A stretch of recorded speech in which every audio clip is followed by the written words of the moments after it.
आइए अब हम लोग एम्प्लॉयमेंट के बारे में देखते हैं। एम्प्लॉयमेंट हो गया, आप कहीं नौकरी कर रहे हो, ठीक है। You have seen people going regularly to offices, factories, firms etcetera for work. आप देखे होंगे कि लोग रेगुलरली हर रोज या तो अपने ऑफिस जाते हैं, कारखाना जाते हैं, फैक्ट्री जाते हैं, फर्म्स में जाते हैं। क्यों? ताकि वो वहां पे काम कर सकें। These are individuals who are engaged by organizations or individuals to work for them in return of a wage or salary.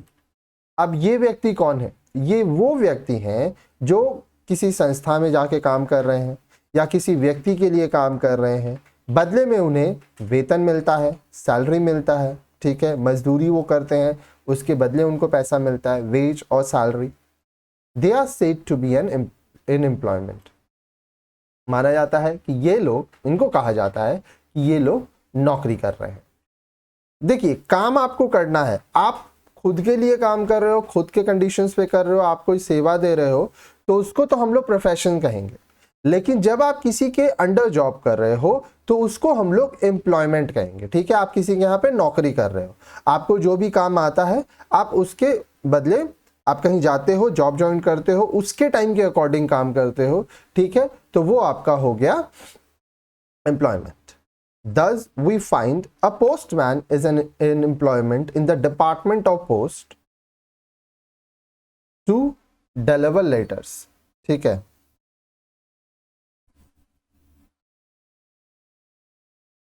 Okay, तो ये हम लोग देखते हैं कि जो पोस्टमैन है, ठीक है, वो क्या कर रहा है? डिपार्टमेंट ऑफ पोस्ट में काम करता है। क्या काम करता है? चिट्ठियों को पहुंचाने का। Here, the department is called the employer and the postman is the employee. अब देखिए, जो नौकरी देता है उसको हम लोग कहते हैं एम्प्लॉयर, और जो नौकरी करता है उसको एम्प्लॉई। ये आप लिख लीजिए, जो नौकरी दे रहा है वो एम्प्लॉयर, जो नौकरी कर रहा है वो एम्प्लॉय। जैसे मान लीजिए रिलायंस है, आप रिलायंस में जाते हो, काम करते हो, रिलायंस हो गया एम्प्लॉयर, आप कौन है? एम्प्लॉय। आप जोमैटो में काम कर रहे हो, स्विगी में काम कर रहे हो, जोमैटो स्विगी हो गया एम्प्लॉयर, आप employee. The postman works on the basis of certain terms and conditions and gets a monthly salary in return. अब देखिए, जो पोस्टमैन है, कुछ टर्म्स एंड कंडीशन है, कितने बजे आना है, क्या काम करना है, सब कुछ उसको बताया जाता है। इसके बदले में उसको मासिक सैलरी मिलता है। The main features of employment are, अब देखिए एम्प्लॉयमेंट जो होता है इसकी मुख्य विशेषताएं क्या हैं, आइए इनके बारे में पढ़ते हैं। It is an occupation where a person called employee works for another called employer.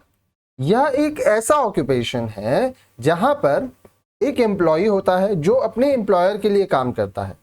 जो काम करता है वो एम्प्लॉय होता है, जिसके लिए काम करता है वो एम्प्लॉयर होता है, ठीक है।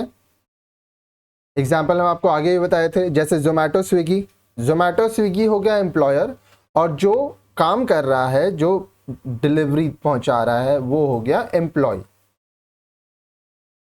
There are certain terms and conditions of work like hours of work, how many hours a day, duration of work, how many days or hours in a week or month, etc.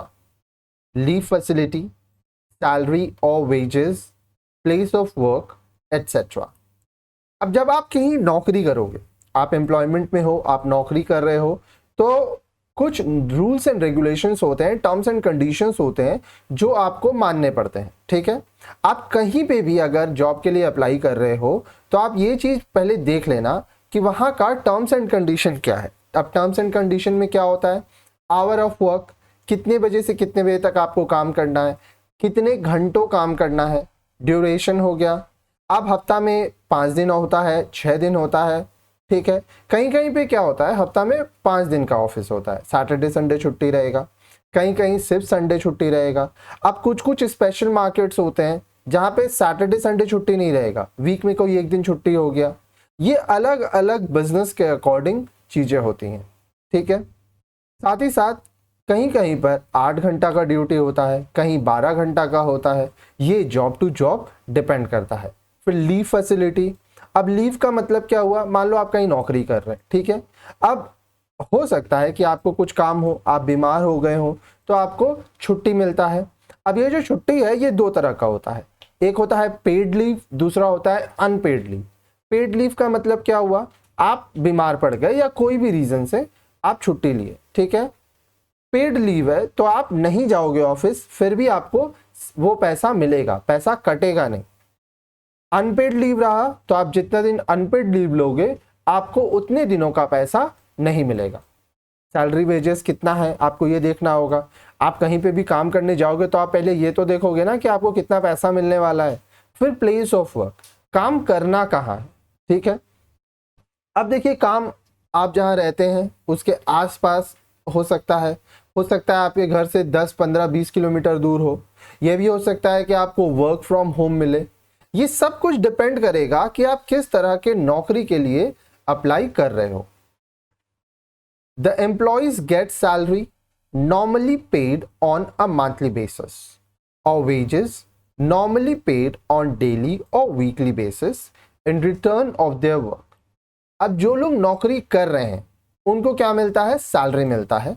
Salary per month मिलता है, हर महीने आपको salary मिलता है। Date होता है, बहुत लोग जगह 1 से 5 तारीख के बीच में दिया जाता है। कुछ कंपनी, अब तो देखिए चीज़ें ऑनलाइन हो गई हैं तो एक डेट फिक्स रहता है, उतने तारीख को आपके यहाँ अकाउंट में पैसा आ जाता है, ठीक है। तो ये जो डेट है ये कंपनी के अकॉर्डिंग होगा, ठीक है।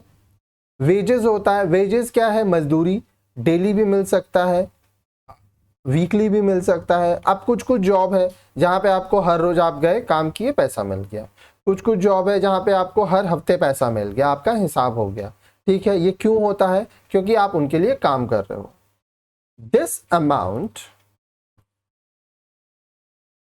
This amount is normally predetermined, mutually agreed upon and may increase over time। अब ये कितना अमाउंट मिलेगा ये पहले से निर्धारित रहता है, पहले से आपको भी पता रहता है और जो आपको नौकरी दे रहा है उसको भी पता रहता है कि कितना उनको देना है और आपको ये पता रहेगा कि कितना आपको मिलना है, ठीक है। ये आपसी सहमति होती है। साथ ही साथ समय के साथ अगर आप अच्छे से काम कर रहे हो तो आपका सैलरी बढ़ाया भी जाता है, आपका वेजेस बढ़ाया भी जाता है। Legally the employer employee relationship is based on a contract and any deviation from any side permits the other party to take legal recourse। अब देखिए, कानूनी तौर पर जब कोई एम्प्लॉयर एम्प्लॉय रिलेशन होता है, मान लीजिए आप किसी कंपनी में जॉब करने गए, वो कंपनी एम्प्लॉयर है, आप एम्प्लॉय हैं, आप दोनों के बीच में जो रिलेशनशिप हुआ वो एक कॉन्ट्रैक्ट बन गया, ठीक है। अब उस कॉन्ट्रैक्ट के अकॉर्डिंग अगर कोई भी एक पार्टी नहीं चल रहा है तो आप लीगल रिसोर्सेज की तरफ हम लोग जाते हैं, कानूनी जो भी कार्रवाई है वो होता है। अब इसका एग्जाम्पल समझिए, मान लीजिए आप एक कंपनी में जॉब ज्वाइन किए, आप लोगों का कॉन्ट्रैक्ट था कि आप कंपनी कभी भी अगर छोड़ोगे, ठीक है, तो आपको कम से कम 1 महीने का नोटिस देना होगा। आप इस कॉन्ट्रैक्ट पे साइन किए हो, ठीक है। अब ड्यू टू एनी रीजन, अब उसमें यह भी लिखा है, मान लीजिए कि अगर आप 30 दिन का नोटिस नहीं देते हो तो आपको 2 महीने का सैलरी एज अ कॉम्पनसेशन देना होगा। कहने का मतलब, मान लीजिए आपका सैलरी है 20,000, आप नोटिस अगर नहीं दे रहे हो तो कंपनी को आपको 40,000 आप कंपनी को दोगे, ठीक है। ये कॉन्ट्रैक्ट है। अब अगर आप ऐसा नहीं कर रहे हो, आप कंपनी भी बिना नोटिस दिए छोड़ दिए, आप कॉम्पनसेशन भी नहीं दे रहे हो, तो कंपनी लीगल एक्शन ले सकता है, ठीक है। अब इसी तरह से मान लीजिए उस कॉन्ट्रैक्ट में यह भी लिखा हुआ है कि कंपनी अगर आपको निकालता है तो क्या क्या कंडीशन है जिस कंडीशन के वजह से कंपनी आपको जॉब से निकाल सकता है, ठीक है। अगर मान लीजिए 5 कंडीशन है और आपको कंपनी निकालना चाहता है और उस 5 कंडीशन में कोई भी कंडीशन फुलफिल नहीं होता है, कंपनी अपने मन से आपको निकाल रहा है, तो कंपनी भी नहीं निकाल सकता, ठीक है। कंपनी को भी आपको नोटिस पीरियड जनरली देना होता है कि भाई आपको 15 दिन 1 महीना में जॉब छोड़ना होगा। अब इसके पीछे डिपेंड करता है कॉन्ट्रैक्ट कैसा है, या तो कंपनी आपको कुछ कॉम्पनसेशन भी दे सकता है। तो अगर जो कॉन्ट्रैक्ट है उसके अकॉर्डिंग काम नहीं हो रहा है और कोई भी पक्ष, चाहे वो एम्प्लॉयर हो या एम्प्लॉय हो, अगर उस कॉन्ट्रैक्ट को तोड़ता है तो जो तोड़ रहा है उसके अगेंस्ट कानूनी कार्रवाई की जा सकती है। There are jobs for which no technical education और specialised skill is required for employment, but for skilled jobs, specialized jobs and technical jobs, a certain level of basic or technical education is required. अब देखिए बहुत सारा ऐसा काम होता है जिसमें कोई भी आपको टेक्निकल एजुकेशन नहीं चाहिए, स्पेशलाइज स्किल नहीं चाहिए उस काम को करने के लिए। जैसे मान लीजिए आपको दरवान का काम करना है, ठीक है, आपको माल ढोना है, तो जो छोटे छोटे काम होते हैं, ठीक है, आपको एक जगह से दूसरी जगह तक सामान पहुंचाना है, ठीक है, तो ये सब जो काम होता है पियोन का काम, इसके लिए कोई आपको टेक्निकल एजुकेशन या स्पेशलाइज स्किल्स नहीं चाहिए होता है। लेकिन कुछ कुछ चीज़ों में आपको स्पेशलाइज नॉलेज होना चाहिए। जैसे मान लो आप इंजीनियर हो, डॉक्टर हो, आप किसी हॉस्पिटल में काम करना चाहते हो, ठीक है, आप एक टीचर हो जिसको स्कूल में पढ़ाना है, तो यहाँ पर आपको टेक्निकल नॉलेज भी होना चाहिए, स्पेशलाइज नॉलेज भी होना चाहिए। सर डिपेंड करेगा कि नौकरी क्या। अब मान लो आपको टोटो चलाना है, तो टोटो चलाने के लिए आपको बहुत ज़्यादा टेक्निकल नॉलेज नहीं चाहिए। आप 1 हफ्ता 10 दिन प्रैक्टिस करो, आप सीख जाओगे। लेकिन अगर आपको हवाई जहाज चलाना है तो वो टेक्निकल जॉब है, स्पेशलाइज जॉब है, उसके लिए आपको बेसिक या टेक्निकल एजुकेशन लेना ज़रूरी होता है। आगे देखिए, The main purpose behind employment is to secure assured income through wages and salaries. अब देखिए, एम्प्लॉयमेंट लोग नौकरी क्यों करते हैं? क्योंकि लोगों का उद्देश्य ये रहता है कि हाँ भाई हम काम कर रहे हैं, अब महीने के अंत में या हर रोज या सप्ताह के अंत में मुझे इतना पैसा मिल जाएगा। क्योंकि जीवन जीने के लिए आपको पैसे की ज़रूरत होती है, और वो पैसा कहाँ से आएगा? आपको काम करना होगा।